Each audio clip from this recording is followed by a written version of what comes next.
apology from Mheshimiwa Basil and other Waheshimiwas, from Mheshimiwa Ledama Olekina, and we also have an apology from Senator Eddie Okech. So we will read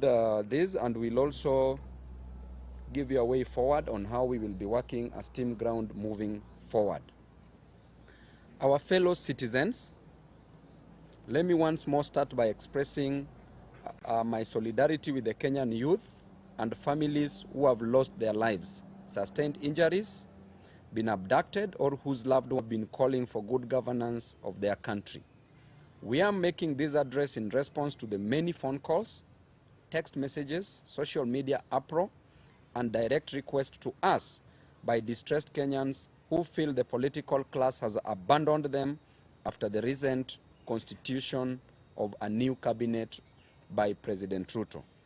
Number one, after suffering for many years because of bad politics,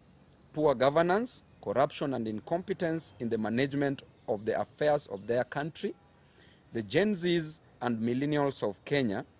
came out in large numbers to exercise their Article 37 rights to assemble, demonstrate, picket, and petition their leaders.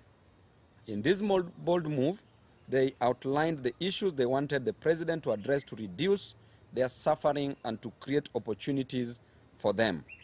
After withdrawing the draconian Finance Bill 2024 and dissolving his incompetent cabinet,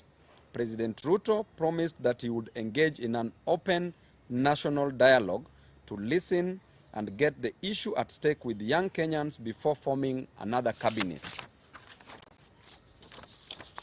But in a show of contempt to the young people, we saw the president announce and put in place a new cabinet without any consultation with the Gen Zs and millennials of this country. He has since held no dialogue or any engagement to ascertain the problems that led to the recent protests. Fellow Kenyans, before any grass has grown on the fresh graves of our youth recently killed, before people who were badly wounded in the protest have healed, and while so many families are still searching for their loved ones who were abducted by state agents, we have been shocked to see President Ruto return to his default mode of shuttling from one country to another and on working from the top of vehicles, apparently launching invisible government projects. Ladies and gentlemen, we want to send a message to President Ruto in very simple but clear terms, as the Gen Zs and millennials of Kenya have sent us to tell him that the young people of Kenya feel you are showing them contempt by ignoring all their issues and reverting to business as usual mode, while they are hurting from the burdens imposed on them by the failures of your bad policies. The young people are not happy with the fact that you have refused to offer compensation for the families whose loved ones were shot and killed by the police on the instructions of your agents. The young people are unhappy that you have refused to pay for the medical expenses of the people who were wounded by the police. The Gen Zs and millennials of Kenya are unhappy because you have refused to free the youth who were abducted by the police,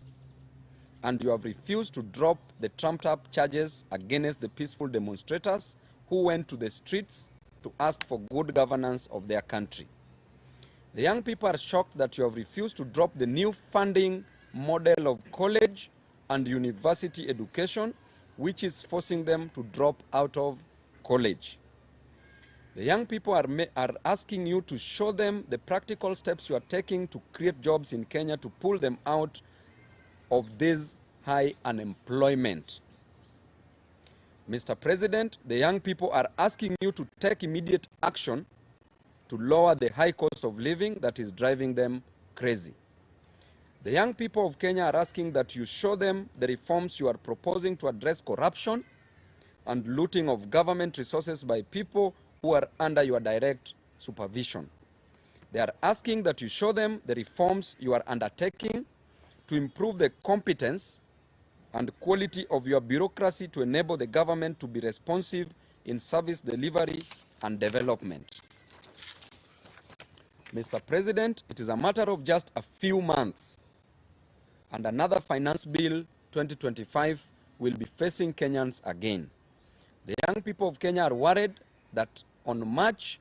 2025, we'll find them with no change at all, and they will be forced back to the streets to protest poor governance and poor policies and to reject the finance bill